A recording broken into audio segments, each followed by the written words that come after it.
매주 금요일에는 양김시대 김종대 전 정의당 의원, 김용남 전 개혁신당 정책위 의장 나오셨습니다. 두 분 어서 오십시오. 네, 안녕하세요. 네. 요즘은 왜 이렇게 매주 불러요? 원래 매주 고정이에요. 양김시대가. 뭐 원래부터는 뭐 아니었는데 내가 뻔히 안 하고 갑자기 요즘 들어서 네. 요새 많아. 가장 핫하시잖아요. 핫한 인물이에요. 제가 아 뜨거워. 진짜 내가 생각해도 그래.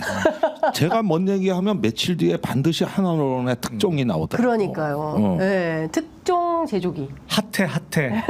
김종대. 예. 하태경 의원 어디로 갔어요? 요새 전화 안 보이는. 받고, 거기 안 네. 보이는. 뭐 전화하면 계속 문자로 답도 안 주고. 그래요? 시기가 안 하태경 좋으신가? 의원이 있었네. 네, 하태경 의원은 최혜병 특검법. 그러니까 네. 사실상 5명이네. 5명이야. 한 명. 5표네. 누구예요? 셋하고. 아니 그러니까 김웅, 안철수, 유이동, 안철수. 네. 아 누구 한 명 있는데? 하태경. 하태경은 지금 생각났고 누구 네. 한 명이 더 있는데 제가 카운트한 사람 중에 분명히. 아니 근데 이제 이 친구가 이제 전북이잖아요. 그 남원 출신이잖아요. 최혜병이.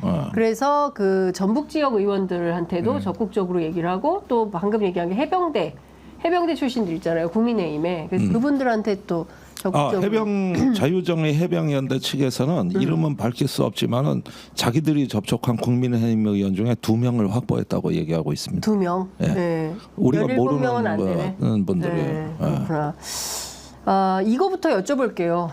VIP 경로설의 실체가 계속 드러나고 있습니다. 네. 사실 김종대 의원께서 이 자리에서 그건 내가 다음 시간에 했던 내용들이 거의 다 드러나고 있는 것 같아요. 그렇죠. 제가 이제 공수처가 별도의 진술을 확보하고 있다. 그걸 가지고 김계환 사령관을 압박하고 있다. 네. 이게 최근에 방송을 해드린 내용인데 그렇죠. 이제 그 내용이 나왔어요. 그게 보니까 지금 언론에는 익명으로 나왔는데 오늘 JTBC가 또 특종을 준비 중인 것 같아요. 또 육성 파일로. 육성 파일이 있어요? 네. 음성 파일? 예. 그러니까 누구 음성 파일이요? 그러니까 해병대 간부의 육성 파일을 단독 공개할 것 그 같습니다. 고문 정보. 이제 그분으로 알려졌는데 네, 아니에요. 우리가 육성을 들은 적이 없잖아요. 그렇죠. 그거를 진즉에 확보한 것 같습니다. JTBC가. 그래서 몇 차례 했는데 거기 탐사보도팀은 이걸 모르고 네. 정치부에서 했더라고. 아. 그래가지고 네. 저기 어제 나는 참 웃겨. 내가 이런 거 있으면 기자들끼리 경쟁 JTBC의 엄청. 탐사보도팀에 내가 그걸 알려줬다니까. 이제 저기 뉴스룸에서 터진다고. 탐사보도팀 모르고 있었어요? 아니 마쿠는 김종대였네요. 결국에. 아니 네. 모르고 있더라고 같은 회사 내에서. 근데 그럴 수 있어요. 아, 그렇죠. 왜냐하면 이제 정보 관리 세게 한답시고 자기들끼리 우리만 몰랐네 이럴 때 그래서 검찰들도 그런 거 있잖아요. 그럼요. 회사 내에 그렇죠. 이른바 파이어월이 그렇죠. 있죠. 그래서 이런 잇따르는 어떤 그 단독 보도에다가 쌓이는 그 정황 증거들이 이게 이제 제가 예전부터 윤 대통령 방어 전선은 확실히 무너졌다. 해병대가 입을 벌리고 있다. 이거 내가 2주 전부터 맞아요. 여러 번 예고해드린 거예요. 그런데 이제 그 실체를 보는 건데. 이제 그 대체적으로 보면은 김계환 사령관도 아니고 박정훈 대령도 아닌 제3의 인물 해병대 간부 둘, 한 명은 장군, 한 명은 대령의 진술이 저기 공수처가 확보한 것으로 보여지고 요 장군에 관한 내용이 아직 언론에 안 나온 거예요. 그러니까 지금 그 대령은 저기라는 거잖아요. 이윤세 정군 공보실장, 공보정보실장. 요 신상은 익명으로 나갔는데 내가 사실은 그 다른 유튜브에서 곧 그 뉴스가 터지는데 증언자를 내가 까버렸어. 그래가지고 저기 익명 보도한 게 익명성이 사라져 버린 거예요. 그러니까 큰일 하셨네. 그런데 기자들이 또 대부분 짐작을 해가지고 금방 밝혀졌단 말이에요. 근데 이분이 그 저기 박정훈 대령 재판에서는 경로설에 대한 똑같은 질문에 이렇게 증언을 한 거예요. 재판에서는 그 김계환 사령관과 단둘이 만나서 VIP 경로설에 대한 대화를 나눈 기억은 없습니다. 없다. 아니 누가 단둘이 만나래? 그건 근데 간부 회의에서 경로서를 얘기해 여러 명이 들은 건데 그 얘기를 안 하려고 이상한 증언을 한 거예요. 이상한 증언을. 그러니까 그 증언도 맞고 공수처 가서 들었다. 이 증언도 맞고. 예, 그러면은 간부회의 석상에서 김계환 사령관이 경로설을 말한 건 사실인 뭐 거예요? 경로설도 아니죠. 그때는 경로했다고? 대통령이 경로해서 지금 이렇게 되는 거야. 내가 이렇게 하려고 한 거 아니냐. 아니야. 그리고 만약에 말이요, 그 저기 이첩보류하라 그러는데 그렇게 하면 어떻게 되는 거야? 이렇게 되니까 박정원 대령이 네. 저기 세 가지 문제가 있습니다. 뭐 직권남용에, 은폐 의혹에, 정치 쟁점화에, 뭐 이렇게 하니까 야, 그거 말이야 문서로 좀 써줘. 그래가지고 한 맞아. 장으로 정리를 해줬어요. 이런 문제가 있습니다 하고 네. 갖다 줘. 근데 아무 말을 안 하는 거야 해병대 사령관이. 그러니까 여기서 가장 중요한 건 뭐냐면은 해병대 사령관 끝까지 자기 판단의 흔적을 안 남겨요. 이첩을 보류하란 말도 안 해. 이첩하라는 말도 안 해. 뭐예요, 그런데 사령관인데? 끝까지 그래서 무슨 문제가 있어, 무슨 문제가 있어. 그리고 상부에서 닥달을 할 거 아니요. 네. 뭐 해병대가 왜 이렇게 말을 안 하냐. 그러면 그 적어준 세 가지 문제를 그대로 텔레그램이나 카톡에 넘어서 밑에서는 이랍니다. 이때도 집한날은 빠져. 아, 진짜 철저하게 결정 안 안 하고. 매겠다는. 청대 안 그러니까 다. 근데 제가 한번 부산 엑스포 네. 투표 앞두고 왜 비망록 작성한 맞아요. 예. 고위공직자가 있다고 네네네. 하잖아요. 딱 그 태도예요. 아. 그러니까 혹시라도 나중에 이게 문제가 될 때를 대비해서 예. 자기 방어막은 철저하게 치는 거죠. 딱 그거예요. 자기가 어느 쪽의 편도 안 들어. 그리고 자기 의견도 제시 안 해. 예. 확실하게 지시도 안 해. 네. 그리고 그때 상황 왜 이렇게 사건이 진행됐는지는 기록에 남겨놔. 아. 혹시라도 문제되면 그러니까. 자기 책임은 면해야 면해야 되니까. 되니까. 딱 그 자세예요. 딱 그 자세예요. 이거 사단장 할 때도 그랬다는 거야. 내 네. 주변에 세평을 들어보니까 네. 절대 중요한 결정 안 한대요. 김기환 사령관이. 그러면은 요게 요렇게 해가지고 이제 사달이 나다가 이제 커졌단 말이야 일이. 예. 그러고 나서 그 후에 여기서 이제 뚜껑 열리는 대목이 나오는 건데 예. 이제 막 대통령실하고 막 뭐 항명죄 뭐 막 이 소동이 나는 그걸 보고 휴대폰에서 통화 기록하고 녹음 파일을 삭제를 시작해. 자기가. 자기가 예. 삭제를 하기 시작하고 그 다음에 이제 저기 어쩐 일인지 아무도 VIP 경로서를 말 못하게 다 막혀져 가지고 박정훈 대령 재판에서도 결국은 증언이 안 나온 건데 이때까지 이거 틀어막다가 박정훈 대령을 항명죄로 구속시키기 위해서 물론 불발언됐지만은 재판에서나 이런 데서 거짓말을 하는 거예요. 김기환 사령관이. 그거 박정훈 대령의 망상으로 빚어진 허위 사실을 네. 망상과 허위 사실을 가지고 상관을 모욕했다. 명예훼손했고 항명을 한 거다. 이래 버리니까 자기를 위해 그렇게 충성하던 대령을 저기 뭐야 거짓말로 잡아쳐놓는 거예요. 이게. 그러니까 보세요. 증거인멸이죠. 증거인멸에 네. 위증도 재판정에서만 그랬습니까? 국회 가서 가는 그렇죠. 데마다 위증에다가 이런데 이제 증거 자료가 나온 걸 공수처가 딱 들이대니까 그때부터는 진술 안 하겠습니다. 나가버리겠다 그랬다면서요. 그건 중앙일보 대질. 예. 이렇게 또 바뀌어. 예. 그러면서 사정 얘기를 하는 거예요. 아니, 사령관인 내가 어떻게 국군 통수권자에 대해서 말을 하냐. 사정 얘기도 하는 거야. 이 얘기는 내는 거의 자백같이 들리는데. 그러네 자백이네요. 내 말 못하는 사정이 있다고 했었잖아요. 아니 무슨 사령관으로 부른 겁니까? 피의자로 부른 거지? 그러니까 여기서 보면은 웬만한 구속될 만한 요건은 다 갖춰. 근데 구속은 입 맞추고 안 거짓말하고 시키고 아니 그건 안 돼요. 왜냐하면 현행 실병을 지휘하는 작전의 책임자는 구속시킬 수가 없어요. 그건 인사 조치를 먼저 하지 않으면은 구속될 수가 없어요. 어떻게 그러네. 저기 저 작전 지휘관을 현장 지휘관을 구속시킵니까? 그러면 군대 망하게. 그래서 이거는 군법에 의해 가지고 다 사전 조치가 인사 조치가 돼야만 구속이 돼요. 지휘관의 경우에. 그럼 인사 조치 해야 되는 거 아니에요? 이 상황이면? 저 그거 못하게 하려고 저렇게 유임시키고 다 지켜주고 있지 않습니까 지금?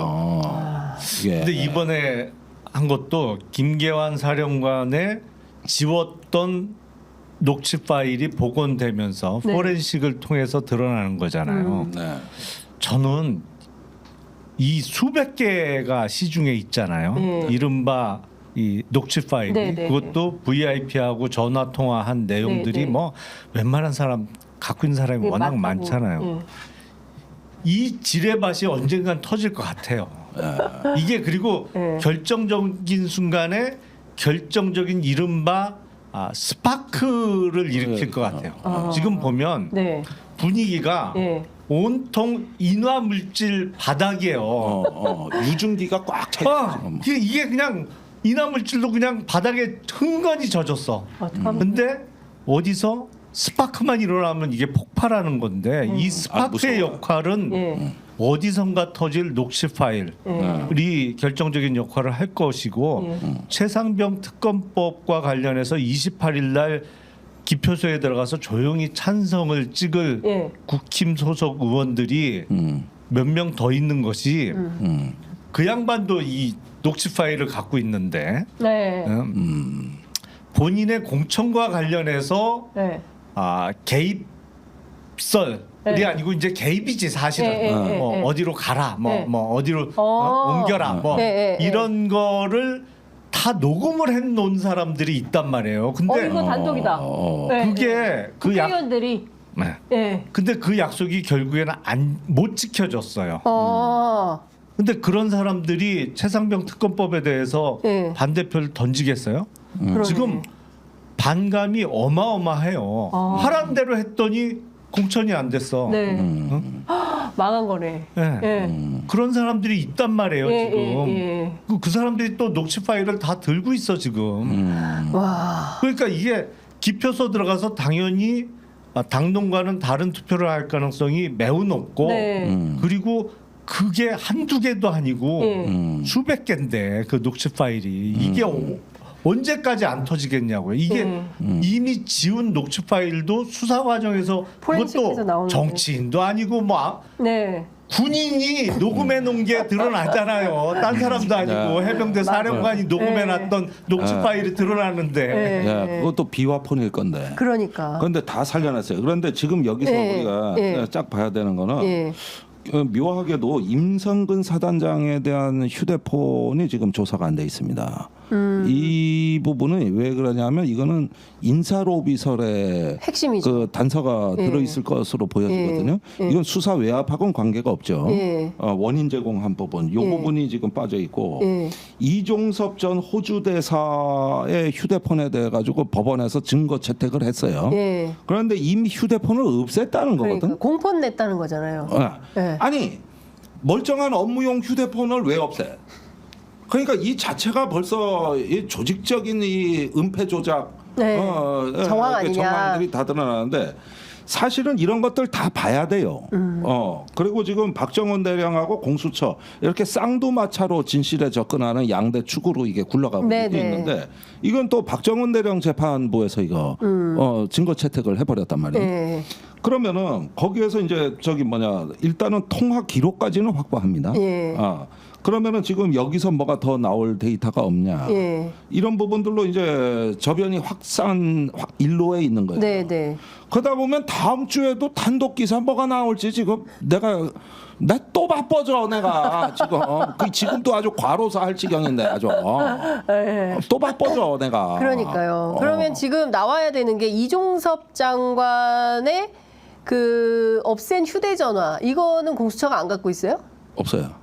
통화 기록은 없어요? 통화 기록은 있어요. 기록이야 있겠죠. 있어요. 그러면 그걸 통해서 확인할 수 있는 내용이 없나요? 아니 그러니까 지금 일단은 김계환 사령관이 거의 무너지고 해병대 자체가 무너졌어요. 해병대 자체가 이제는 더 이상 못 버텨요. 그래서 공수처 앞에서 와르르 무너지고 이제는 입이 봉해 목비권으로 모두가 바뀌었다. 이건 내가 2주 전부터 다 한 얘기예요 사실은. 그랬는데 그 다음 순서가 국방부입니다. 그런데 이제 여기 국방부 검찰단장이 그동안 온갖 폐악질을 다 했단 말이야. 박정원 대령에 대해 가지고. 그다음에 그 공소 사실이 허위 사실이 너무 많아 가지고 역으로 검찰단장이 고발을 당한 상태예요. 자, 이러는데 여기 법무관리관이 일단은 약한 고리로 보입니다. 유재은 법무관리관이 흔들흔들합니다. 그러면서 그 법무관리관 내부 구조물이 드러나고 있어요. 거기에도 육사 출신 검사 출신가 있어요. 그래가지고 고자를 요즘 야전으로 빼돌렸더라고. 거기가 보고서 다 쓴 사람이야. 박정훈 구석의 당위성이라든가 이렇게 해서 조사본부하고 국방부 검찰단하고 이거 저 일종의 어떤 그 저 싱크탱크 역할을 한 게 법무관리관실이에요. 거기에 내부 구조물이 드러나고 있다고. 근데 유재훈 법무관리관이 지난 재판에 출석해가지고 증언하면서 본인이 결정한 게 아니라 국방부 장관의 수명을 받아 업무를 수행했다 이렇게 얘기를 했다는 거잖아요. 이거는 내 잘못이 아니라 이종섭 장관이 시켜서 한 거다 이거 아니에요? 네. 네. 근데 이종섭 장관은 기록해서는 난 모르는 일이야. 그러니까. 그런데 거꾸로 이시원 공직기강비서관하고 통화는 많이 해요. 그리고 언론에 잘못 나가는데 그 26번 통화는 그거 잘못된 수치입니다. 8월에는 24번. 9월에 6번, 도합 30번. 30번이에요. 그래가지고 그 지점마다 중요한 길목에서는 집중적인 통화가 이루어져 있는데 혹시 뭐 가족이나 직원 중에 한 달에 30번 통화하신 분은 있어요? 가족이요? 없지. 아무리 친하다 할지라도. 가족하고는 아니 그래도 30번은 근데 직장에 한 달에 30번? 서로 모르 30번 이상하죠. 가족하고는. 그래요? 자상하시네. 난 그거 반도 안 돼. 아니, 가정이 다 똑같지 않아요? 그런가? 의원님의 사례만 생각하시면 안 돼요. 그래요? 우리 집은 자주 통화해요. 할 일이 많아요. 얘기할 게 많아. 애들이 아직 어려서 관리가 많아. 거의 뭐 수십 년째 이렇게 방생하고 계신 집하고 다 똑같지 않아요. 그러면 자, 제각각이에요. 그런데 30회인데 정확하게 이러는데 이 부분에 대한 재판 증언에선 전부 기억이 나지 않는다예요. 아니면은 할 말 없으면 사법정책 토론했다예요. 30번을 사법정책 토론을 하냐고. 그러니까 이런 정신 나간 공직자들이 뭐 어디 이게 논리가 되는지 상식이 되는지 뭐 그냥 아무 말이나 짓거리고 있어. 그런데 이거는 그냥 국민들이 이렇게 보시고 판단하기면은 되는데 이제는 저 도망갈 구멍이 없는 거예요, 이 사람들이. 내가 보기엔 반 이상 무너지고 이미 부하한테 책임을 전가하고 있다. 그 법무관리관인데. 그거 조금 설명을 드릴게요. 헷갈리실까봐. 이제 통화 내역은 누구하고 그러니까 번호 대 번호로 통화한 기록이잖아요. 그렇죠. 이게 물론 이 휴대폰에도 기록이 남습니다. 근데 우리가 누구랑 통화한 내역을 여기서 지울 수 있잖아요.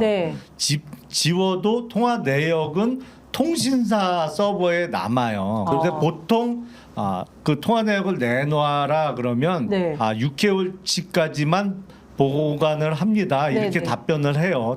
통신사에서. 근데 사실은 1년치까지는 다 있어요. 그래서 더 내놔라 그러면 와요. 근데 최상병 사망 사건이 작년 7월에 발생한 맞습니다. 거잖아요. 아직 1년이 안 됐어요. 그러니까 그 사건과 관련한 통화 내역은 지금 다 남아 있다라고 보시면 되는 거고 다만 녹취 파일은 통화하는 사람이 녹음을 해놓지 않으면 남아 있을 수는 없는 거죠.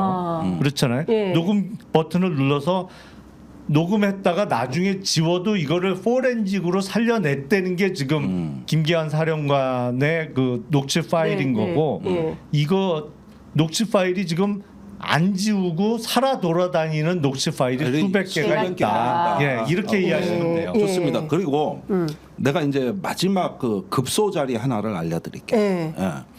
제가 이제 보는 건 변호인들도 비슷한 생각인 것 같은데 작년 7월 31일 날 국방부에서 대책회의를 황급히 개최한 이종섭 장관이 서둘러서 그래서 인천공항으로 가야 되는데 얼마나 서둘러 하다가 약 30분 늦게 예정 시간보다 늦게 인천공항으로 출발을 합니다. 근데 인천공항에서 또 해병대 사령관한테 전화가 가. 장관 전화가. 근데 그 통화 내용을 우리가 너무 그 중요성을 그동안 간과했는데 그 내용이 뭐냐면은 임성근 사단장이 그때 관저대기 상태였거든요. 보직해임을 전날 사인은 했지만 장관이 그리고 후임자까지 다 정했지만 그 다음 날 뒤집힌 거잖아요. 네, 그렇죠. 그 건에 대해서 이야기를 하면서 이때 해병대 사령관한테 내려간 지시가 휴가 처리해라. 관저대기 한 거.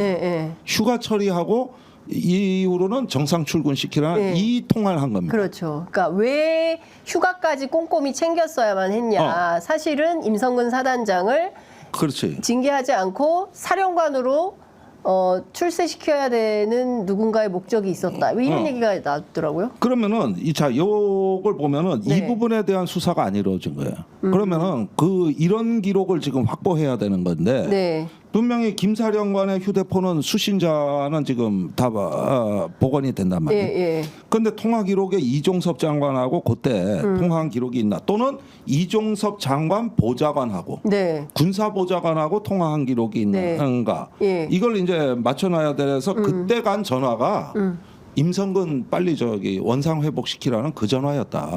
이렇게 되면은 근데 그게 이종섭 한번 장관 개인 판단인지 아니면 그건 그 다음 단계죠. 그러니까 이게 예. 외압의 실체가 임성근 봐주기라는 네. 이 물증을 일단 확보를 해놔야 되는. 네. 그런데 박정훈 대령 재판에서 이상한 일이 일어난 거예요. 이걸 변호인들이 집중적으로 제기한 거예요. 예. 우선 이종섭 전 장관을 증인으로 불러야 되겠다. 네. 그다음에 그 휴대폰을 털어야 되겠다. 네. 이러니까 재판부에서 예. 그렇게 합시다. 그런데 예. 변호인이 예. 근데 그거 갖고는 안 되고요. 예. 통화는 보좌관 핸드폰으로도 할 수 있는 겁니다. 그렇죠. 보좌관이 박진희. 연결하지 장관이 이런 거 예. 직접 누르고 할 테냐. 있겠습니까? 예, 뭐 예. 김계환이 어디 있어? 예. 뭐 누르고 예. 이랬겠냐고. 박진희 군사보좌관 거. 예. 그것까지 같이 그러니까 그 부분은 보류가 됐어요. 그래가지고 군사법원에서 그 부분은 보류가 됐어요. 그러니까 그래서 아직 이종섭 채택이 안 장관 됐어. 건은 채택을 하고 박진희 군사보좌관 건 채택이 안 됐다는 거네. 그렇지. 그러니까 요게 공수처 수사 내용에서 빠져 있으니까 네. 그 부분이 박정훈 대령 재판에서 진행이 되고 있는 거라 이거예요. 네네. 근데 요즘 재판부가 변호인들 요구를 너무 잘 들어줘가지고 네. 변호인과 재판부가 한편이 돼서 검찰을 공박하는 걸로 지금 재판 분위기가 바뀐 지 오래잖아요. 군 검사들을. 어. 근데 군 검사들이 아니, 너무 이상한 걸 많이 했죠. 아니 원래 재판이라는 게 네. 이제 주로 검찰이 제출한 증거로 재판을 하다가 그 검찰이 제출한 증거에 대한 심리가 어느 정도 마무리되면 변호인이 신청하는 증거로 또 재판 심리를 하는 게 순서예요. 당연히 그렇게 진행이 돼야 돼요. 예. 아니, 작년부터 그런데 분위기 너무 좋다는 소리를 내가 듣고 있었던 게 왜 구속영장 기각될 때부터 네.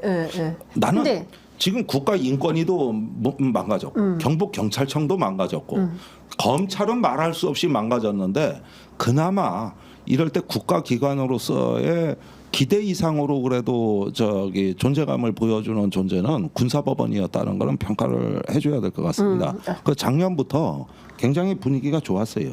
그래서 이런 부분에서 요쪽은 이제 요 트랙 2로 접근이 이제 되고 있고 그러면 공수처 군사법원은 이 진실을 향해 굴러가는 수레바퀴의 양대 축인 겁니다. 그런데 수레바퀴가 아니라 위에 뭘 얹어야 될 거 아니에요. 네. 이게 이제 외압설은 경로설에서 시작된 거니까 경로설이 외압설로. 근데 그러니까 그 전에 로비설이 하나가 빠진 거라. 로비설이 중요하다. 이게. 근데 군사법원도 제가 작년에 박정훈 대령 구속영장 그 재판할 때 그날 현장에 취재를 갔었거든요. 군사법원이 그때 문을 안 열어줬어요. 군사법원 문을 안 열어줘가지고 국방부 안으로 들어가서 군검찰청에서 들어와라. 그래서 당시에 민주당의 국회 법사위 야당 의원들이 8명이 가가지고 항의하고 그러다가 끝내 이제 실제로 뭐 박정훈 대령이 끌려가고 이런 거거든요. 구인 영장이 발부돼가지고. 그러니까 그때만 하더라도 군사법원이 그런 태도가 아니었어요. 그러니까 무슨 얘기냐면 여론이 결국에는 국민적 여론이 군사법원의 이 기류도 바꾼 거 아닌가. 아니 그런데 그 직후에 바로 기각을 했잖아요. 그렇죠. 아니 그날 기각했죠. 아니 영장 재판은 비공개 재판이 맞습니다. 원래는 이제 법정의 외부 방청 계획을 허용하지가 않죠. 근데 사실 군사 재판이든 일반 재판이든 재판을 담당하는 판사들도 여론의 영향을 안 받는다고 볼 수는 없어요. 그렇죠. 사실상 많이 받거든요. 네. 그러니까 지금 그리고 심리를 하다 보면 어느 정도 형성이 되잖아요. 이게 누구 말이 맞겠다. 물론 이제 사전에 그런 걸 결정해놓고 재판에서는 안 되겠습니다만 쭉 이렇게 증인 얘기 듣고 증거 조사 하다 보면 이거는 기소가 무리한 거 아니야? 뭐 이런 식의 심증이 형성이 되기 때문에 네. 그런 게 반영되고 있는 재판 과정 아닌가 지금 이거 네. 처음부터 무리였던 거 아니야? 네. 뭐 이런 게 드러나는 그렇죠. 단계 같아요. 맞아요. 지금 재판 과정이. 예, 그러니까 지금 보면 여러 단계의 대통령의 경로가 있었고 그 경로가 그냥 단순 경로인 건지 지금 말씀하신 대로 로비 경로인 건지 그 로비에서 임성근 사단장을 왜 그토록 빼려고 했었는지 이게 장관의 판단인 건지 아니면 그 윗선에 뭐 누군가의 입김이 작용한 건지 그렇다면 그 누군가는 누구인 건지 이걸 좀 밝혀야 된다. 그러니까 세 가지 로비설, 경로설, 외압설. 네. 순서 이 순서대로 그렇죠. 일어난 거고 진실 규명 순서는 이거의 역순. 그렇죠. 외압을 규명하다 보니까 경로가 있었고 그렇죠. 경로를 하다 보니까 뭐 로비가 있었던 거 아니냐. 있어요. 이 순서로 역순이 그렇습니다. 사실은 윤석열 대통령이 경로를 한 게 거의 사실로 지금 드러나고 그렇습니다. 있는 상황인데 예. 대통령이 예. 물론 해병대 사단장이 중요한 자리입니다만 네. 사단장의 어떤 입건 여부를 놓고 네. 이렇게 경로를 한다? 어때요? 그건 일반적이지 그러니까. 않죠. 네. 대단히 일반적이지 않죠. 물론 군대에서 아주 중요한 자리고 높은 자리인 거는 틀림없습니다만 네. 대통령이라는 자리에서 보면 아니 뭐 총리도 있고 장관도 있고 뭐 그러니까. 국회 중진 의원들도 있고 뭐 이렇게 저렇게 뭐 해갖고 네. 쭉 하다 보면 예. 사단장은 잘 안 보이잖아요. 그러니까. 일단. 네. 근데 그 사단장의 입건 여부와 관련해서 경로를 할 정도면 사전에 무슨 얘기를 듣지 않았으면 거기까지 발전하기는 어렵죠. 어렵다. 그렇죠. 예. 사단장이라 봤자 공무원 직급으로는 차관보급으로 쳐줘요. 그러니까 그 정도면 대통령한테는 관심 대상도 아닐 뿐더러 네. 여기서 이제 그 경로할 만한 어떤 그게 사실은 어떤 비상식적인데 예. 그런데 이제 그 문제는 로비가 있었다면은 그때 문제가 달라집니다. 그렇죠. 예. 누구의 의견을 들었느냐에 따라서는 문제가 커지는 전혀 달라지게 예. 되고. 근데 그저께 대통령실이 묘한 입장을 내놨어요. 뭐 경로를 했다 뭐다 이런 거 이준영 기자회견 때처럼 답이 없는 채로 작년에 대통령이 왜 그렇게 무리한 작전을 지휘해서 이렇게 됐냐고 장관을 질책했었다. 네. 그러니까 이 이야기는 언뜻 듣기엔 경로의 내용은 이거였다. 예. 이렇게 나한테는 들린단 인정을 말이에요. 하는 거잖아요. 근데 예. 근데 경로의 내용이 바꿔치기 된 바뀌고. 거예요. 그러면은 그래서 경로를 했다면 당연히 무리한 지휘를 한 책임자가 더 징계를 받아야 그렇죠. 되는. 엄벌하라고 나오고. 그러면 예. 임성근이 더 징계를 문제다. 받아야 되는데 네. 왜 경로의 결과로 박정훈이 구속영장이 신청이 되냐 이거예요. 사건 기록은 회수하고. 그러니까요. 그러니까 그 경로의 내용을 어떻게든 바꿔치기를 해보려고 일단은 말을 이상하게 한번 해보는 거예요. 네. 최악에는 그런 시나리오도 검토되고 있는 거 아니냐 지금. 근데 신동욱 당선자가 그 얘기를 했잖아요. 대통령이 경로할 수도 있지. 경로한 게 뭐가 문제냐. 라고 얘기를 했어요. 그건 좀 뜬금없는 소리죠. 사실은. 아니 그러니까 그게 경로하고 네. 그냥 일반인이나 뭐 누가 자기 혼자 자기 방에서 경로한 거야 아무 일도 안 생기죠. 그렇습니다. 근데 다른 사람도 아니고 대통령이 회의석상에서 경로를 하면 네. 그건 사실상 강력한 대통령의 지시사항이 되는 거잖아요. 네. 그렇죠. 그러니까 그 지시사항을 이행하는 과정에서 온갖 무리수가 나온 결과가 이렇게 진행된 거 아니냐. 네. 이게 수사의 핵심인데 예. 경로한 게 뭐가 잘못이냐? 예. 그건 정말 핀트가 앞뒤가 전혀 안 맞는 얘기죠. 이건 말입니다. 네. 특검 출범하면 이거 며칠 걸리지도 않습니다. 이거 밝혀내는데. 네. 자, 언론에서 이런 걸 자꾸 놓치는데 대통령실에서 수석보좌관회의는 반드시 녹취하게 돼 있습니다. 네네네. 예, 그렇게 해놓고 다 기록으로 남겨놓지 않으면 대통령 지시사항 관리가 안 돼요. 그 중에서 이 수보회의는 가장 우선순위가 높은 국무회의 수보회의는 네. 골간이 되는 핵심이기 때문에 여기에는 반드시 기록물이 남아 있게 돼 있고 참석자가 굉장히 많습니다. 그래서 그러면은 나중에 특검도 그렇지만은 이게 공수처가 경로서를 하려면은 가장 본질적인 질문은 대통령실의 기록물이에요. 지금 이거 우선 확보가 들어가면은 만약에 여기에 손을 댄 흔적이 있다? 이거 이제부터는 저기 뭐냐 이제 진짜 심각한 이거 저 국가 기록물 훼손이. 그러면은 공수처가 대통령실 압수수색을 해야 되는 상황인 건데 한겨레가 오늘 아침 일면 보도에 뭘 썼냐면 지난해 7월 31일 문제의 VIP 경로설이 나오기 전날 대수비에 참석했던 한 인사가 여권 관계자에게 그날 대통령이 사실은 역정을 냈다 이런 얘기를 했다는 거거든요. 이거 굉장히 중요한 단서입니다. 아, 그렇죠. 이거 남아 있어야 되는 거잖아요, 기록으로. 아니 그리고 이게 남아 있어도 관련자가 한두 사람도 아니고 일전에도 제가 말씀드렸습니다만 이 관련자들이 끝까지 비밀을 유지할 동기가 없어요. 이유가 없어요. 본인하고 본인의 의지도 아니고 그렇죠. 본인하고 무슨 상의를 하고 벌어진 일도 아니야.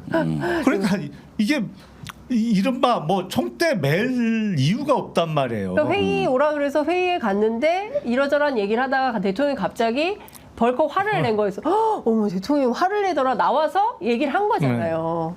그러니까 이거는 비밀 준수가 안 되죠. 그러니까 이거는 약한 고리가 너무 많고 제가 몇 달 전에 이종섭 왜 갑자기 호주 대사로 보내냐. 이종섭 전 장관이 아무리 봐도 이 사건에서는 약한 고리다 이게. 끝까지 여기서 입을 다물 사람이 아니다. 그렇지. 가능성이 낮다라는 판단하에 그 먼 호주 그리고 호주에서도 아주 한적한 절간 같은 절간이라고 불리우는 그 호주의 수도입니다만 거기 뭐 주요 언론도 없고 거기 주재하는 언론인도 별로 없는 곳을 택해서 보낸 거 아니겠느냐. 근데 저는 그 판단이 지금도 맞다고 봐요. 호주 교민들이 캔버라에 10명만 모여서 꽹과리 치면 난리가 호주 ABC 방송이 공영방송에 와서 막 취재해. 진짜 절간이거든요. 그러니까. 저 가봤어요. 그 관저에 가봤습니다. 그러니까요. 그러니까 저는 이 혹시 누군지는 확인이 될까요? 이거 공수처에서 수사해야 되는 거 아닙니까? 불러서? 누구를? 이 여권 관계자 그다음에 이 회의에 참석했던 아마 사람? 비상한 관심으로 보고 있을 겁니다. 공수처에서. 그래서 한겨레 측에 협조 요청할 가능성이 있죠. 공수처가. 근데 그 대상자가 너무 많아서. 너무 많아. 그 사람 그러면 이날 참석했던 사람들 싹 다 오시라고 해야 되는 거 아니에요? 주요 몇 사람만 불러도 되겠죠. 사실은. 지금 근데 수사가 딱 국방부까지잖아요. 지금 수사 대상자가 해병대하고 이제 간신히 국방부까지 이제 올라가는 단계라 고기만 뛰어넘으면 많죠 뭐. 한두 사람 참석하는 회의도 아니고. 지금은 우선 황급히 임기훈 국방 전 비서관 지금 국방대학교 총장이죠. 여기가 가장 시급합니다. 이게 조사해야 될 대통령실로 대상자로 본다면. 그런데 이종섭 장관한테 전화했다는 대통령실 전화가 임기훈 국방비서관이었다는 거예요. 이거는 거의 확인이 된 것 같아요. 그러니까 그 전화한 당사자거든요. 그러니까 양쪽의 휴대폰을 같이 까야 돼요. 이렇게 해서 맞춰가고 추궁하면 못 버팁니다 지금. 오동훈 공수처장이 이런 얘기를 했어요. 대통령도 성역 없이 수사하겠냐라고 기자들이 물었더니 출근길에 아직 사건에 대해서 보고받지 않아서 말씀드릴 수는 없고 인사청문회에서 원칙론적으로 그런 말씀은 드렸다. 이게 무슨 말인지 모르겠죠. 수사한다는 겁니까? 안 한다는 겁니까? 윤석열 대통령이 수사한다는 얘기일까요? 안 한다는 얘기? 일단은 확실한 답변은 피한 거죠. 피한 거라고 봐야 되고 지금 공수처가 나름 사부에서는 열심히 하고 있잖아요. 근데 중요한 건 그렇다고 이게 공수처가 지금 수사를 진행하고 있다는 사실 자체가 특검의 필요성을 상쇄시키는 요소로 작용해서는 안 되겠다. 이런 생각이 좀 들고요. 공수처는 나름대로 열심히 하더라도 한계는 있거든요. 왜냐하면 이건 이제 대통령의 인사권에서 완전히 자유로울 수 없는 항시 조직이기 때문에 그렇기 때문에 그럴 때 우리가 10차례 넘게 특검을 해왔던 거잖아요. 그런 필요성이 줄어든다고 생각해서는 안 되겠다는 생각이 들어요. 저 그것 좀 조금만 더 여쭤보고 싶은데 그 국민의힘 의원들한테 어디로 옮겨라 라고 했는데 그리로 갔는데 실제로 공천을 못 받거나 뭐 이랬다는 분들 네, 그런 분들이 그 대통령과 나눈 통화 기록을 갖고 있다는 거예요? 그거 조금만 더 얘기해 주시면. 저도 요거는 다음 시간에. 아니 근데 다음 시간 찬스. 뭐 하여튼 그 비슷한 내용이죠. 그러니까 이게 뭐 아니 딴 사람하고 통화한 거 예를 들어서 뭐 당시 한동훈 비대위원장이나 뭐 이철규 의원하고 통화한 녹취 파일이 뭔 그렇게 큰 의미가 있겠어요. 그러니까요. 사실 그거는 뭐 관여도 아니지. 당 대표격하고 그렇죠. 그때 공천관리위원 인재영입위원장 겸 공천관리위원이었으니까 위원. 그거야 뭐 부당한 개입이라고 볼 수 없잖아요. 그러니까 그런 건 별로 의미 없고 그런 걸 말씀드리는 게 아니고 대통령하고 당의 공천에 개입해서는 절대로 안 되는 인사가 전화를 했으니까 문제가 되는 거죠. 일단은 아웃라인은 요만큼 그랬으니까 다음 시간에 요거 이렇게.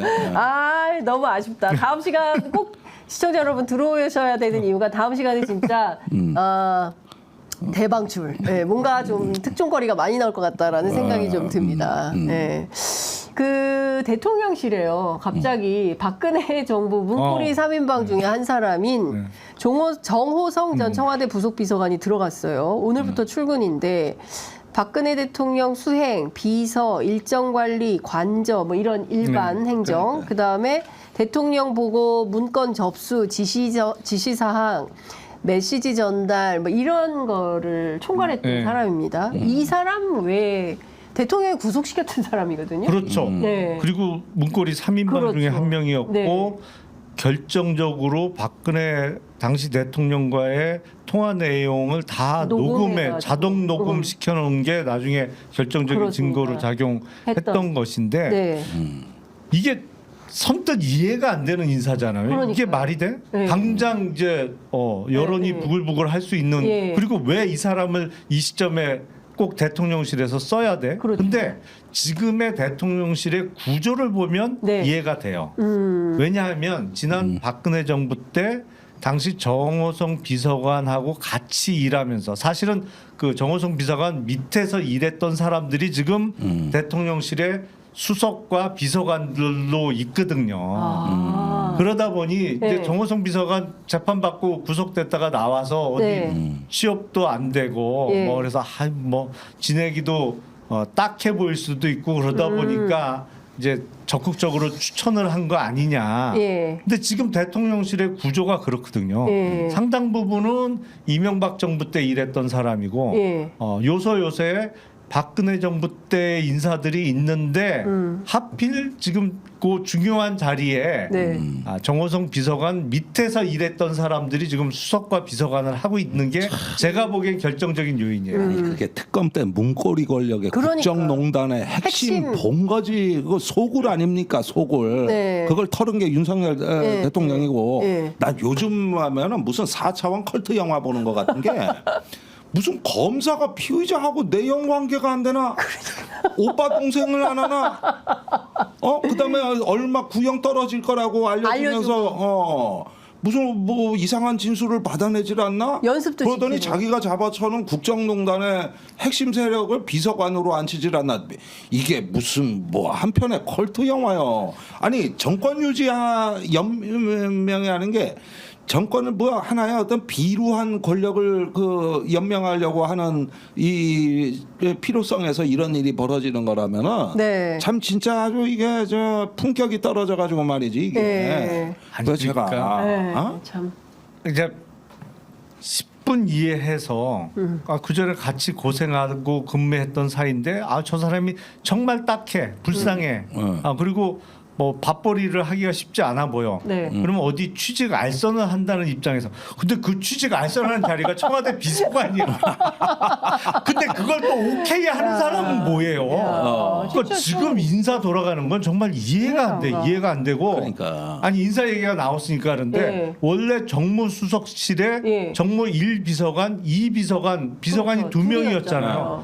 갑자기 이게 4명으로 늘어나. 1, 2, 3, 4 비서관인데 네. 그 4명이 다 여당 후보로 지난 총선에 출마했다가 낙선하고 네. 3명은 낙선한 사람, 1명은 공천 신청했다가 공천 안 된 사람. 낙선 낙천자로 정무수석실에 갑자기 비서관 자리를 2배로 늘리면서 그 사람으로 다 채워. 아니 저는 정말 어떻게 이런 인사가 가능한지 그러니까요. 상식적이지 않잖아요. 그리고 시민사회 수석실에 3명의 예. 비서관 자리가 있었는데 이거를 다시 명칭도 1, 2, 3. 1, 2, 3 비서관으로 바꿔. 검찰인 줄 알았어요. 그러니까. 딱 무슨 생각이 드냐면 지금은 안 그런데 옛날에 예. 법무부 검찰국에요. 예. 검찰국 밑에 과가 있잖아요. 예. 그게 검찰 1, 2, 3, 4과가 있었어요. 그래서 검찰 1과는 인사 예산 담당, 2과는 공안 담당, 뭐 이렇게 나눠. 2과가 형사기획, 형사, 3과가 공안, 4과가 국제법무, 국제형사 이렇게 나눠. 이제 아는 사람은 3과가 뭐 하는지 1과가 뭐 하는지 알지. 근데 외부 사람은 1, 2, 3, 4과라니까 도통 이게 뭐 하는지는 모르죠. 그러니까요. 근데 대통령실 비서관 명칭 어떻게 1, 2, 3 비서관으로 바꿔요? 그러니까. 아기부도 아니고 진짜 아니, 너무 이해가 안 돼. 내가 그 의미는 말씀을 드릴게요. 지금 아주 심각한 일이 일어나고 있는데 이거 최상병 사건 건보다 더 무시무시한 일이 지금 하나가 진행되는 게 또 뭡니까? 이건 다음 시간이 아니라 지금 말씀드리는 거예요. 그 최근에 경찰이 대대적인 편제 개편을 했습니다. 근데 그 핵심 내용이 뭐냐면은 이게 때문에 지금 경찰 조직이 저 뒤숭숭한 것이 기동 타격대 개념의 별동대까지 이렇게 지정을 해가지고 쭉 그 저기 5분 대기조처럼 유사시에 신속 정확하게 용산으로 출동할 수 있는 그 수도권 일원의 그 타격대 저기 저 별동대들 다 지정해놨어요. 아 진짜요? 예, 예. 그러니까 무슨 얘기냐면은 이게 총선 전에 시작된 프로젝트인데 그 저기 옛날에 광화문과 같은 촛불 시위나 이런 게 대규모로 벌어질 때 청와대는 뒤에 산이 있어가지고 한 방향만 길목이 뻔해서 잘 차단하면 됐는데 용산은 허허벌판이라는 거야. 그리고 대통령 출입문이 다 알려져 있어요. 그렇죠. 그러면은 포위해버리고 길목을 시위대가 지키면 용산 전체가 포위되고 갇혀버린다는 거야. 아, 그래가지고 그렇게 되면 관저로 헬기로 출퇴근하셔야 돼요. 헬기로. 그러면은 이래가지고 지금의 용산 이 치안 시스템으로는 감당이 안 되니 지정을 다 해놔서 딱 CPX 비상 걸면은 5분 대기조 같이 다 튀어오게 이걸 전부 다 시스템을 구축을 했단 말이에요. 그러면 이거를 하는 데가 이 기능에 필요한 걸 한번 역으로 추적을 해보겠습니다. 우선 경호처가 굉장히 깊숙이 관련돼 있을 거예요. 근데 경호처가 작년에 시행령 바꿔가지고 저기 군과 경찰을 경호처장이 통제하겠다는 그거 냈다가 국회에서 난리 난 거 기억하시죠? 자, 그리고 이게 지금 저기 뭐 촛불 시위다 뭐다 이런 식으로 반정부 시위가 격화되는 거를 누가 모니터링을 해야 되냐면 시민사회 수석실이에요. 기관 정보를 받아서 시민사회 동향이라든가 이런 걸 체크하고 또 여러 가지 하고 정무팀은 야당 동향을 알아야 되는 거고 이렇게 다 역할 배분이 되면서 뭐냐면 일종의 그 저기 그 용산 그 보위를 위한 새로운 체제 개편이 시작이 된 거라고 난 봐요. 촛불 시위를 예정해 놓고 있는 겁니까? 그리고 상황 설정을? 최근에 국정원이 세종시의 분원을 대폭 강화했어요. 그 공직사회 뭐 감찰한다고. 앞으로 한 달 동안 감찰했다고. 요즘 뭐 말썽도 많고 그래가지고 지금 갑자기 국정원 IO들이 세종시에서 뭐 2배가 증원됐다나 내가 뭐 정확한 수치는 모르지만 그래가지고 지금 저기 굉장히 증원이 많이 됐습니다. 그래서 전반적으로 돌아가는 이 일련의 분위기를 우리가 잘 보면은 무언가 파국적인 상황에서도 이 권력의 중심부를 이중 삼중으로 잠궈버리는 장치들을 지금 개발하는 거 아니냐. 어? 그리고 국민의힘을 단속해가지고 일단 돌격대 호위무사 집단으로 체질을 바꾸고. 아니 대통령이 먼저 내가 당의 호위무사가 됐다고. 그래가지고 저기 옛날에 군대에서 내무반 지금 생활관이라 그래. 네. 거기에서 있는데 병사들끼리 자유롭게 토론도 하고 뭐 이렇게 의견 나누는데 갑자기 병장 하나가 딱 일어서더니 상병 이상은 옥상으로 집합. 그리고 조금 이따 일병 이상은 취사장으로 집합. 이러면 순간적으로 다 얼어붙잖아. 그런데 요즘 맨날 TK 오늘 관저로 집합. PK 내일 관저로 집합. 비례 당선자 관저로 집합. 뭔 놈의 집합을 계속 걸고 매주 그러면은 저기 싹 공무는 사라지는 거란 말이야. 네. 이거 말년병장이 그 집합 옥상으로 다 집합 이거야 이거. 네. 이렇게 돼서 보니까 뭐가 돌아가는 판이 아무리 봐도 내가 보기에는 저기 최악의 파국을 대비하는 듯한 그리고 그걸 막아내기 위한 예방적 조치로 자꾸 눈에 띄는 일이 많아졌다 이겁니다 지금. 근데 제가 보기엔 그 예방적 조치가 네. 예방 효과가 전혀 없는 조치만 하고 있는 거예요. 제가 보기엔. 그렇죠. 네. 네. 그런데 이제 항고조 유방하고 똑같은 거예요. 아니 전하가 말 위에서 천하를 통일하셨으면 이제 말에서 내려와서 정치를 네. 하셔야 될 거 아닙니까? 네. 근데 왜 안 내려오시고 하다 나라 꼴이 꼬락서니가 이렇게 됩니까? 해가지고 항고조 때 한 나라가 엉망진창이 됐다고. 네. 그랬는데 이 말에서 내려와야 화장실도 가고, 저기 차 한 잔도 하고 네. 뭐도 그랬는데 끝까지 그 위에서 다 하겠다고 고집하다가 나라가 개판됐는데 윤 대통령이 지금 안 내려오겠다고 이러니까 네. 그 자리에 그 정치하는 자리로 아직 나오질 않았거든요. 말 위에 있어요. 그러니까 이제 전부 다 그냥 그 앞에 가가지고 우러러 보면서 그 대화를 나눠야 되는 이게 점점 집착이 강해지고 아집이 강해져가지고. 이게 꼬라지가 말이 아닌 거 이게 지금. 아니, 그러니까 지금 보면 사회에 전반적으로 인화물질은 가득 찼다고 네, 말씀드렸잖아요. 예. 스파크가 어디서 터질지 일어날지가 문제인데 예. 이거를 폭발하지 않게 만드는 방법은 기본적으로 인화물질을 걷어내는 게 그렇죠. 방법이잖아요. 예. 그러니까 이게 여당 당선자들 불러놓고 밥 먹자고 하면서 내부 단속한다고 해결될 문제가 아니고 인화 물질을 걷어내는 방법은 민심을 달래야 되는데 그러기 위해서는 대통령의 태도가 바뀌고 국정 운영의 방식이나 네. 특히 대통령의 인사권 행사의 내용이 바뀌어야 인화 물질을 걷어낼 수가 있는 건데 네. 아니 이거는 인사 이루어지는 걸 보면 점입 가경이란 말이에요. 아니 계속 인화 물질은 더 쏟아 부으면서 아무도 라이터 켜지 마, 담배 피지 마. 아니 무슨 꼭 담배하고 저 라이터에서만 나냐고. 나는 게 아니죠. 전기 코드에서 일어날 수도 있는 거고. 무슨 주유소 습격 사건이요? 라이터 키고 지랄들하게? 욕하면 안 됩니다. 예. 그래서 지금의 이 일련의 상황을 보면은 내가 아까 다른 방송에서 칼로 망한 자, 칼로 흥한 자, 칼로 망한다 그러지 않았냐?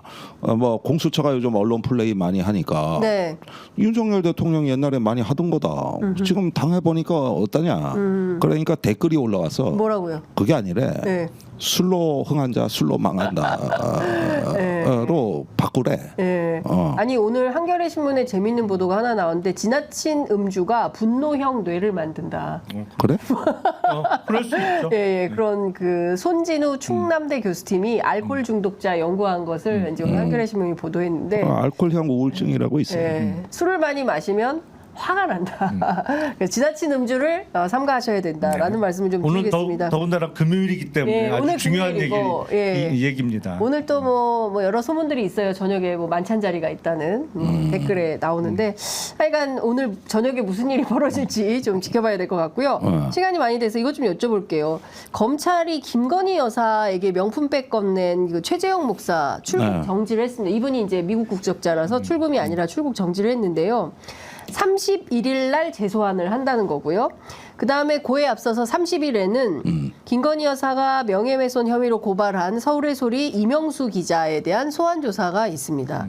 그러니까 사실상 그리고 아크로비스타에서 그 대통령 부부 책 그 준 규민 권성희 변호사 아, 그거 참 이분도 재밌는 소환 분이야. 조사를 했어요. 검찰 수사팀 믿을 수 없어서 중앙지검 아니고 이원석 총장한테 직접 이 책을 제출하고 싶다 이런 편지를 보낸 분인데 사실상 김건희 여사 빼고 다 부르고 있어요. 그러니까. 네, 김건희 여사만 빼고 다 조사했다. 이런 상황이 되는 겁니다. 이거 어떻게 된 거지? 아니 근데 네, 내가 네. 한 가지 지적할 거는 네. 참으로 흥미로운 현상은 뭐냐면 네. 최재형 목사하고 서울의 소리측에서 우리가 준 건 뇌물 청탁이다. 네. 이렇게 자꾸 주장을 하면서 네. 나를 그렇게 좀 조사해 달라. 네. 이렇게 우긴다는 거야. 네. 상식적인 피의자가 아니야 여기가. 같이 그리고 걸리는데. 이왕이면 공범 출국 금지도 좀 시키고 그다음에 지하실로 이래 들어오시죠. 검찰에서는 그렇게 하는데 포토라인에 좀 세워. 그래서 내가 이따 보니까 검찰이 당혹스러워. 정반대의 피의자야. 그래가지고 나 중재인이야 지금. 나를 가볍게 대하지 마.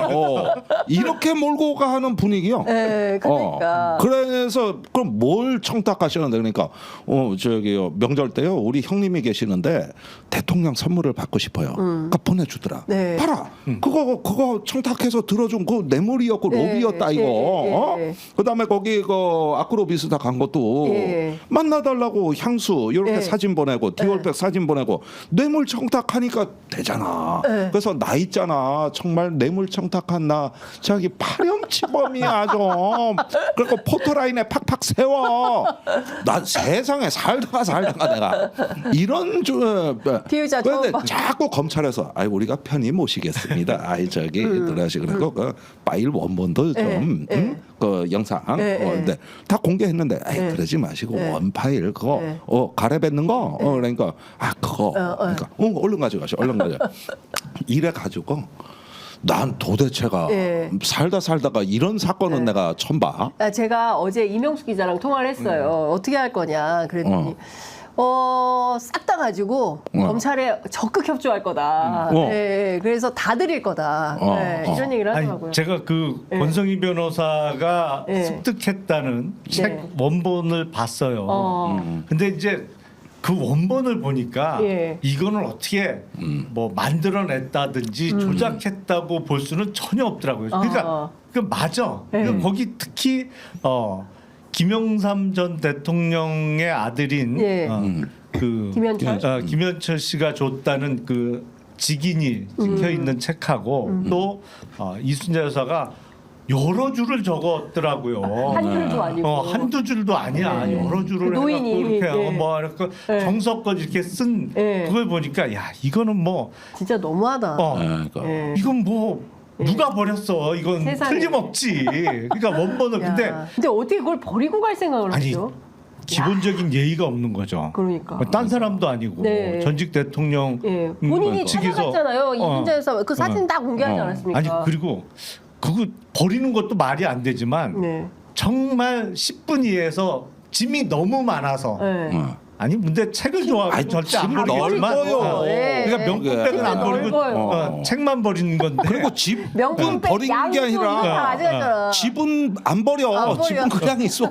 근데 최소한의 도리는 적어도 그거는 따로 찢어서 어떻게 소각을 하든 소각을 하든 뭐 파쇄를 하든 하고 이렇게 한 것도 아니고 그냥 버젓이 누가 주고 누구한테 줬는지가 다 친필로 적혀 있는 걸 그냥 무더기로 버린 거잖아요. 그러니까 한 번도 안 펴본 거야. 권성희 변호사가 이 제출을 거부했잖아요. 근데 이거는 어느 쪽으로 수사 결론이 날지 모르겠습니다만 명품백이 대통령 기록물이라 반환 못한다는 논리대로 하면 대통령 기록물을 버린 거잖아요. 이것도 그렇죠. 이 책도 대통령 기록물이 돼야 되니까 그러면 그건 7년 이하의 징역이란 말이죠. 그러면 증거예요. 그래서 검찰에서 소유권 포기를 하라고 한 거는 제가 봐도 문제예요. 그래서 이미 제출을 하고 소유권 포기는 안 하면 재판에서 증거로 사용한 이후에 나중에 재판 끝나면 제출인 환불을 받을 수가 있거든요. 원성희 변호사가. 예. 그래서 제출을 하되 소유권 포기는 안 하는 식으로. 그래서 이 증거로 10분 활용을 하고 나중에 다시 되찾아오는 식으로 해결을 하면 딱 될 것 같아요. 우리가 나중에 김건희 박물관을 세워야 돼. 왜냐하면 소장 자료가 너무 쌓이고 많아. 있고 영상실도 만들어야 돼. 그래서 7시간 그거 다 틀어줘야 돼. 저기 녹취 파일도 많은 거 아니에요? 아까 아니, 그러니까. 어떤 댓글에 어떤 분이 그분의 주인공은 김건희 여사가 아니겠냐. 아니 그러니까 저기 너무 이런 것들이 이제 민주주의 교육을 위한 우리 국정 실패 박물관을 하나 만들자 이거예요. 내 얘기는. 그 박물관 이름은 타산지석으로 하고 타산 지석들을 모아놓는 거지. 그렇죠. 이렇게 하면 절대 안 된다.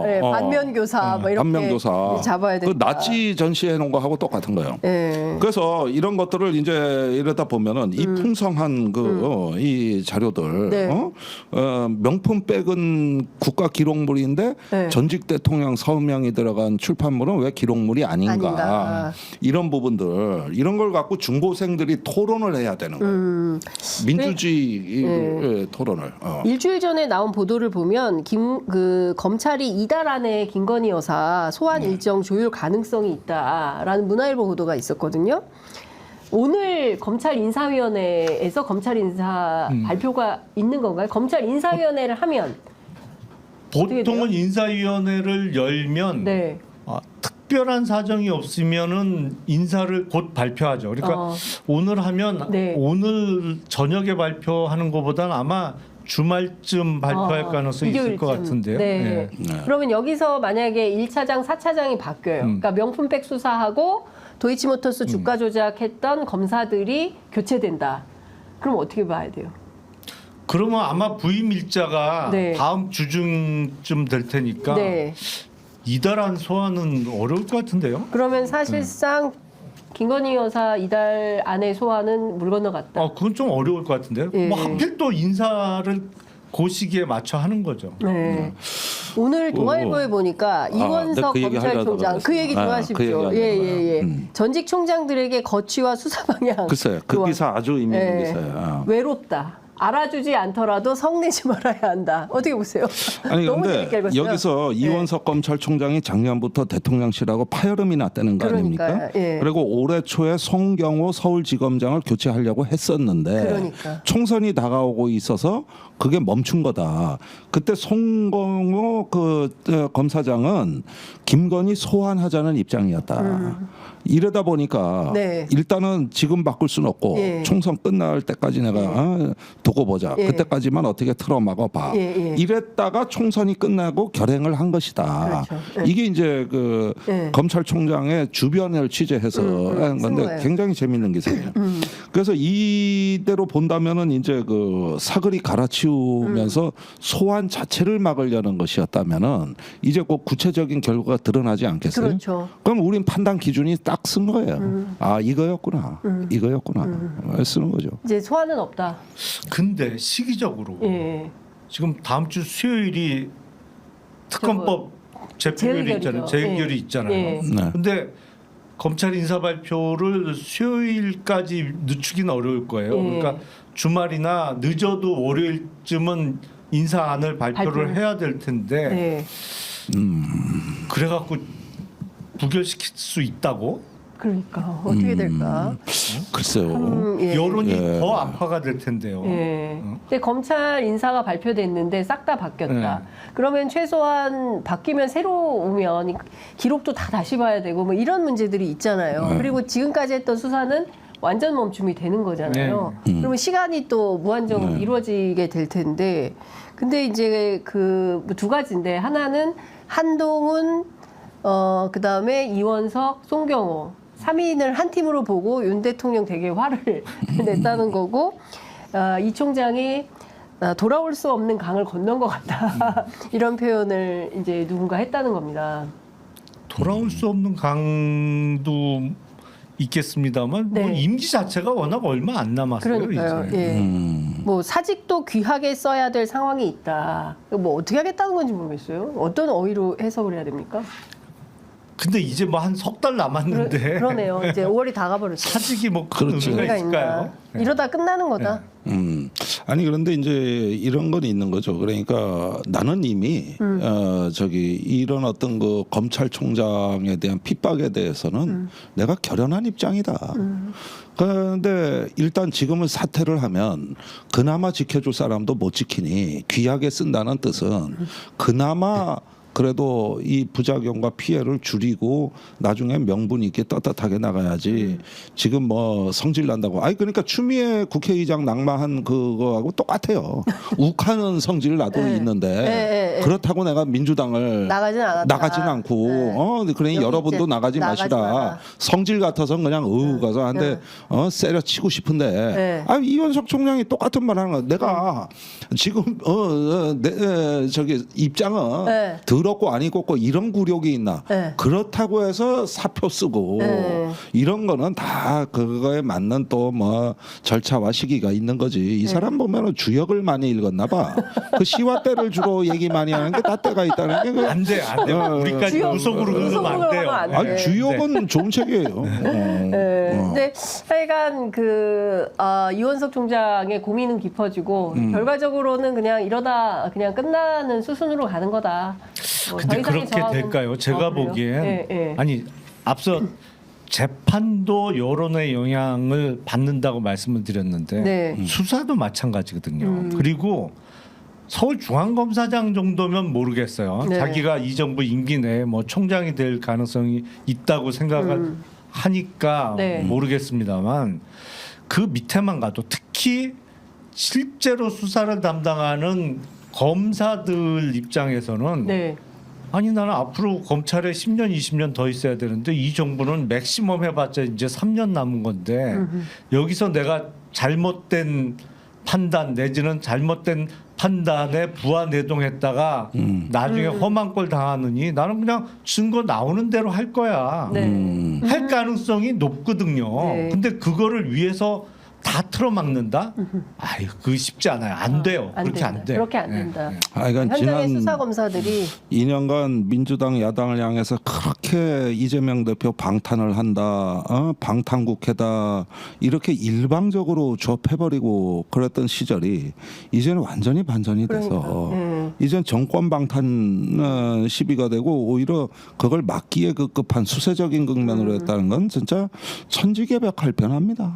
이게 근데 이원석 참. 총장 얘기를 쭉 들어보면 좀 처연한 게 이창수 지검장만도 못한 지금 대접을 받는 검찰총장 신세가 된 거 아니에요? 완전히 식물화됐죠. 그거야 그러니까, 그렇죠. 네, 완전히 현실적으로는 그럴 수밖에 그러니까요. 없죠. 예, 완전히 이제 이창수 지검장이 막강 파워를 갖게 되고 그만도 못한 검찰총장이 돼버렸다.